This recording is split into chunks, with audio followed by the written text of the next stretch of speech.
Hi, friends. How are you doing? Good to hear. I hope things are going well with you. And I have a book here, and it's about friendship.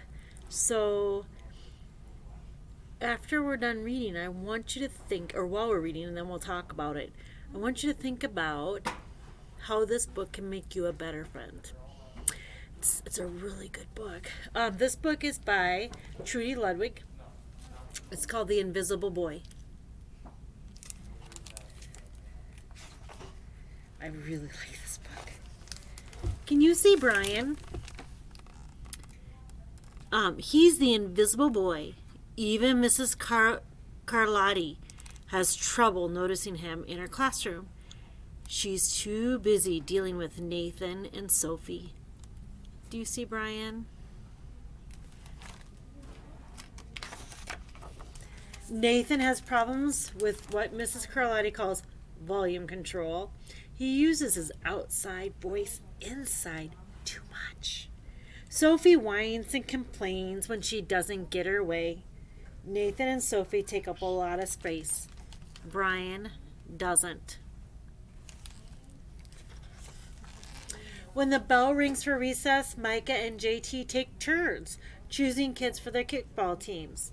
The best players get picked first, then the best friends of the best players, and then the friends of the best friends. Only Brian is left, still waiting and hoping. How would you feel? I would feel very sad and alone. Do you see that he's black and white? That's the author's way of saying he is not being seen by others. JT glances in Brian's direction and then just quickly looks away. We've got enough players for each team, he tells the others. Let's play ball. Oh, it makes me so sad. I wish I could reach in the book and go talk to Brian and tell him he's loved and taken care of. In the cafeteria, Madison and her friends talk about her birthday party. The rope swing over the pool was awesome, said JT. Yeah, so was the water slide, adds Fiona. And that was the best pool party ever. I'm so glad you guys had fun, said Madison. Everybody did except Brian. He wasn't invited. Oh, my heart just aches for him, doesn't yours?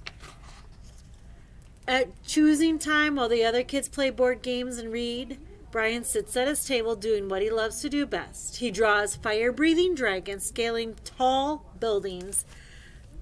Thank you for toasting my marshmallow! Space aliens locked in intergalactic battles. I've got you now! Greedy pirates digging for treasure. Crackers? Arrgh! And superheroes with the power to make friends wherever they go. Hi! Hi, friend. Would you like a cookie? On Monday morning, Miss Carlotti introduces Justin, a new student, to the class. Brian smiles shyly at him.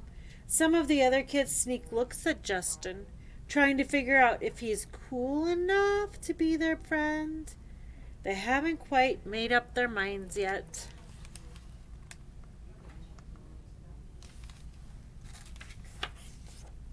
At lunch, Madison and JT watch Justin eat with chopsticks. What's that? Asks Madison as she points at Justin's foods. It's bulgogi. But what? Bulgogi. It's Korean barbecued beef. My grandma made it for me. It's really good. Do you want to try some? No way. I'd ever eat. There's no way I'd ever eat bulgogi. And here's Brian. And the kids laugh. All of them, that is, except Brian. He sits there wondering which is worse, being laughed at or feeling invisible.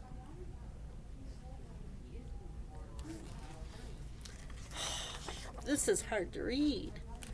The next day when Justin goes to his cubby to put away his backpack, he notices a piece of paper with his name on it.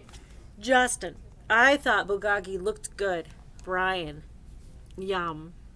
Aw, that's so sweet that he drew him a picture. Let's see what happens. At morning recess, Brian finds a piece of chalk on the ground and starts drawing away. Brian, right? Yeah. Thanks for the note. Hey, Justin, Amelia calls out from the tetherball court. You're up next.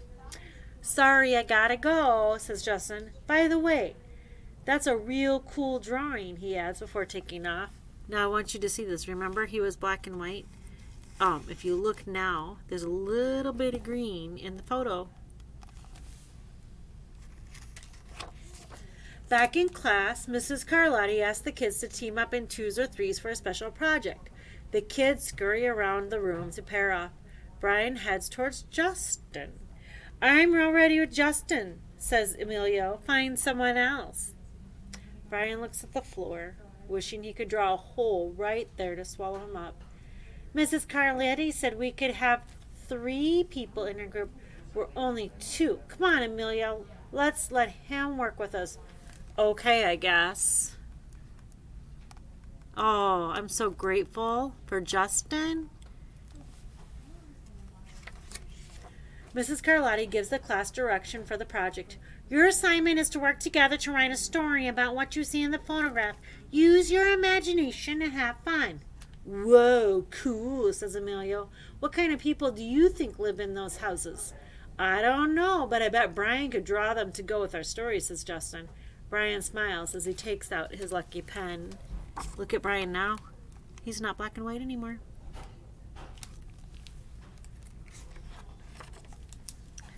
I think they enjoyed themselves. What do you think? It's lunchtime again, Brian's least favorite part of the day. Another 21 long minutes of kids talking and laughing with everyone else but him. Brian! He hears someone shout.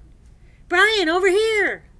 Brian turns and sees Justin waving at him. Amelia nods at Brian and he makes his way to the table. That is so sweet. Cookie? Thanks. Remember the superhero? Yeah. Maybe, just maybe, Brian's not so invisible after all. What did you learn about friendship in this book? I learned that we need to pay attention and include everyone no matter what.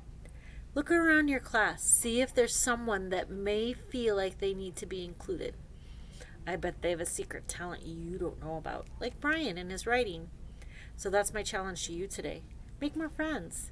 Thanks. We'll talk to you later. Bye-bye.